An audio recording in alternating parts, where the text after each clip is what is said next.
ట్రైన్లో ప్రయాణం అంటే చాలా మందికి సేఫ్ ట్రిప్ అనిపిస్తుంది. కానీ ఒక మహిళకు మాత్రం అదే ట్రైన్ నరకంగా మారింది. రన్నింగ్ ట్రైన్లో మధ్య ప్రయాణంలో జరిగిన ఈ దారుణం దేశాన్ని కుదిపేసింది.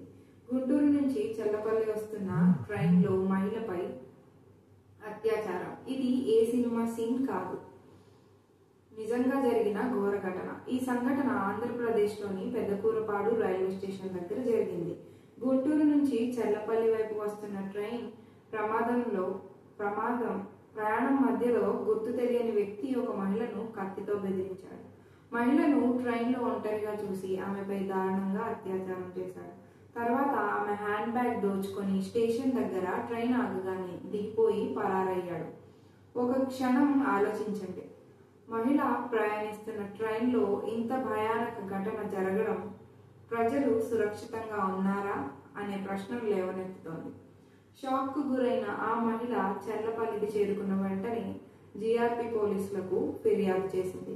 ఆమె ఇచ్చిన వివరాల ఆధారంగా పోలీసులు సమీప సీసీటీవీ ఫుటేజ్లను పరిశీలిస్తున్నారు. సికింద్రాబాద్ జీఆర్పీ పోలీసులు నిందితుడిని పట్టుకునేందుకు ప్రత్యేక బృందాలను ఏర్పాటు చేశారు.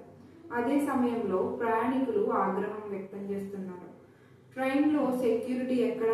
మహిళలు సురక్షితంగా ప్రయాణించలేకపోతే రైల్వే బాధ్యత ఎక్కడా అని ప్రశ్నిస్తున్నారు. రైల్వే స్టేషన్లో, సోషల్ మీడియాలో ప్రజలు తీవ్రంగా స్పందిస్తున్నారు. మహిళా సురక్షణ కోసం ప్రత్యేక కోచ్లు ఉన్నప్పటికీ ఇలాంటి ఘటనలు ఆ సేఫ్టీని ప్రశ్నార్థకంగా మారుస్తున్నాయి. చాలా మంది మహిళలు కూడా చెబుతున్నారు, ప్రయాణంలో మనం సేఫ్గా లేము, ప్రతి కంపార్ట్మెంట్లో సెక్యూరిటీ ఉండాలి, రైల్వే అధికారులు బాధ్యత వహించాలి అని. రైల్వే పోలీసులు ఇప్పటికే నిందితుడి కోసం రాష్ట్ర వ్యాప్తంగా గాలింపు చర్యలు చేపట్టారు. పెద్దకూరపాడు స్టేషన్ పరిసరాల సీసీటీవీ ఫుటేజ్లను పరిశీలిస్తున్నారు. ఆ దుండగుడు ఎవరో, ఏ ఉద్దేశంతో వచ్చాడో వెంటనే గుర్తించే ప్రయత్నం చేస్తున్నారు. పోలీసులు చెబుతున్నారు, నిందితుడు ఎక్కడ దాక్కున్నా తప్పించుకోలేడు, చాలా త్వరలో అతన్ని పట్టుకుంటాం. ఇలాంటి మరికొన్ని ఇంట్రెస్టింగ్ టాపిక్స్తో మీ ముందుకు వస్తాను. Thank you for watching.